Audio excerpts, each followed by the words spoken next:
Good afternoon again, everyone. Welcome to another episode of Spilling Tea. I'm your host, Tiffany Daniels. And yes, we'll get to the JRC, but first, the disclaimer and the trigger warnings.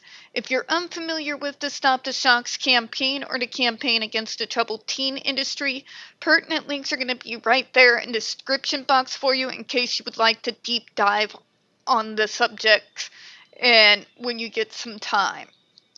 Trigger warning. This channel is marked not for kids for a reason. First off, I do use profanity. And second of all, we do cover places like Judge Rotenberg Educational Center and Agape Boarding School for Boys, in which case you are going to hear some vivid descriptions of and catch clips of surveillance footage of people with mental health issues and disabled people being tortured and abused. So if you have a child that is 16 and younger, they are watching this channel, parental supervision is very much advised. Now, where we left off last time, we're going straight right back into the comments. So, here we go. This one states, "Hello, I am autistic. I don't think that disabled people should be in pain if this is avoidable. To this end, I would like the FDA to pass a rule banning the use of electric shock devices for behavioral modification." I'm going to be particularly blunt here as an individual who has worked in this field and a mother who has worked in healthcare. If it is a particular treatment where the whole design is based around causing an individual physical pain, it's not a treatment, and therefore should be banned. It's actually quite simple. It's more than people shouldn't be in pain if it's avoidable. I agree. I absolutely agree. Are you going to have some pain while recovering from surgery? Duh. But the point of surgery is not to cause intentional painful harm to the individual receiving the surgery. In fact, the protocols in place to make it the least intrusive and invasive as humanly possible, along with medications and detailed instructions on self-care after a surgery has been completed, does everything possible to minimize the amount of discomfort as pain as much as humanly possible.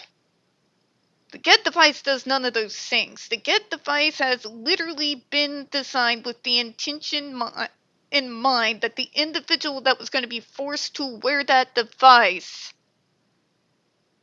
is going to be hurt by it.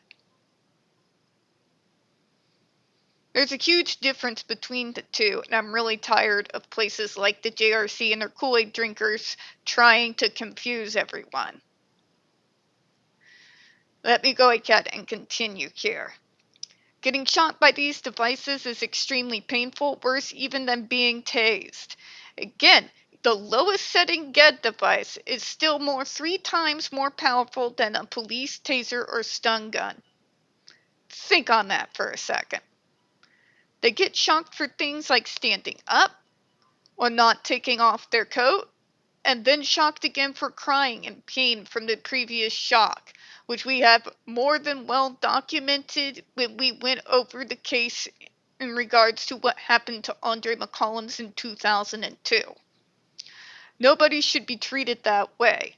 The United Nations considers this device and these uses to be torture, meaning that according to the UN in our country, people with disabilities are getting tortured for screaming in pain the last time they were tortured.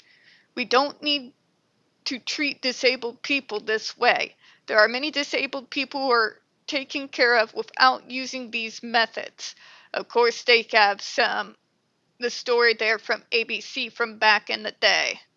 And that gives information in regards to the article on the UN's decision back in the day and what actually started the Convention Against the Torture of the Elderly and Disabled People, which so far the US and Iran still remain, funny enough, especially right now with our current political climate, to not sign on to that UN documentation. Says a lot, doesn't it? I certainly think it does. Let's go ahead and move on to the next comment here.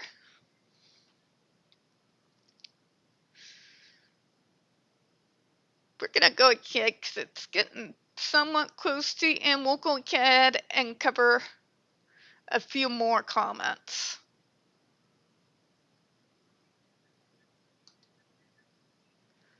All right, here we go.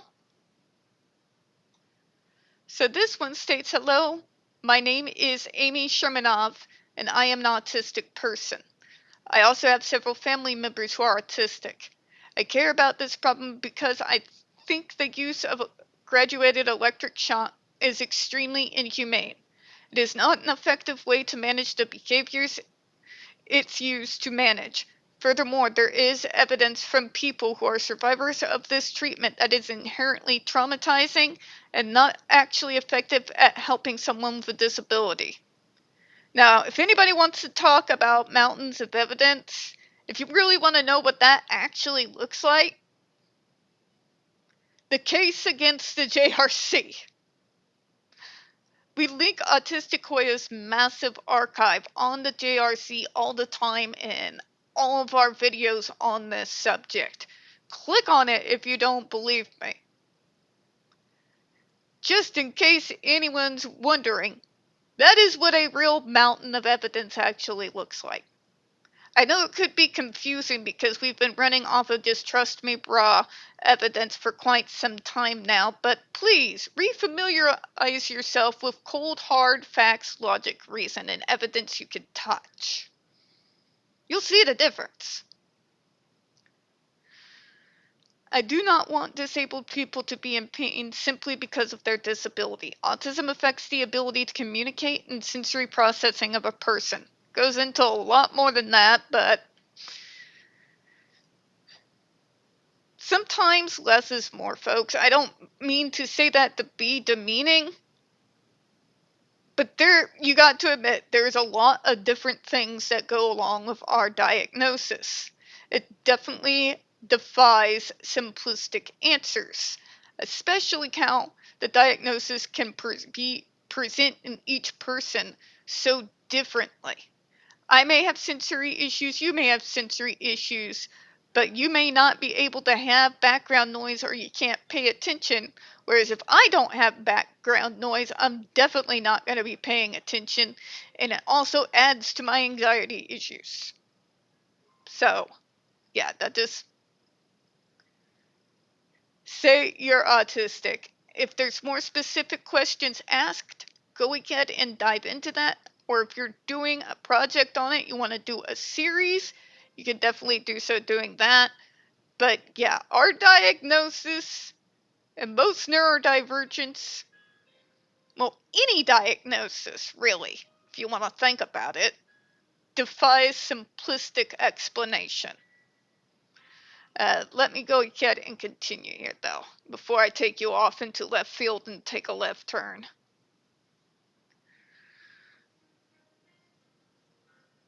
It may cause certain behaviors that someone who isn't autistic finds alarming or annoying, but that doesn't mean it warrants cruel and unusual punishment. I want the FDA to pass a rule banning the use of electric shock devices for behavior modification. Emergent research is showing that punishment does not help people with disabilities. It really doesn't, just builds resentment, anger, and masks. Compassion and care are the best ways to help someone with a disability learn to regulate themselves. Also, some behaviors, while viewed by non-autistic people as annoying or odd, are inherently harmless and serve to self-soothe, and there is nothing wrong with them. Precisely. It's everybody! Inclusion, inclusion, inclusion! The autistic shows up, not you! And for anybody like, no, you're exaggerating. The fuck I am. I lived it.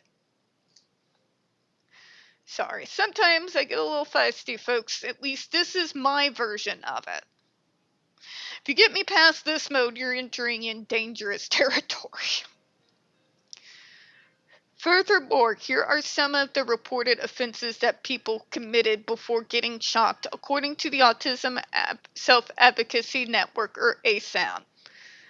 This is not just coming from ASAN.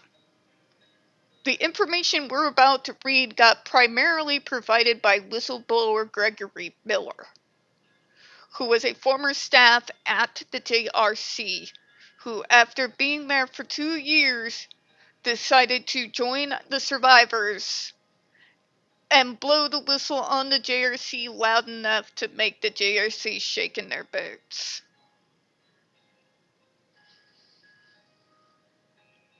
If I could wear a hat and it wouldn't look weird like my hat was eating my head, I would tip my hat to you, sir. So that would be standing up, swearing, not taking off a coat, flapping their hands, noises or movements that they make because of their disability, screaming in pain while being shocked. I have never experienced this form of punishment myself, but I can only imagine how painful it is. GED is more powerful than a taser, and how the risk of injury or death is heightened in people with certain health conditions.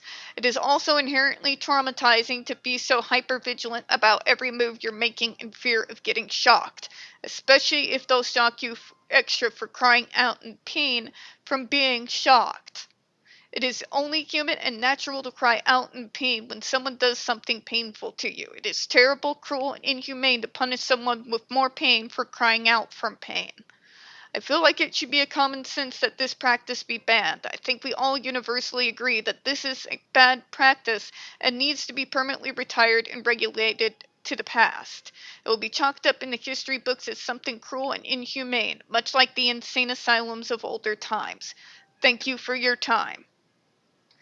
Very well done comment. I think it's self-explanatory and speaks for itself. So folks, right now we are going ahead and we are going to close out for this particular video. So we don't get very many views on this channel, and the few we do get do tend to get removed from time to time. If you'd be so kind, please don't forget to hit the like button, hit subscribe.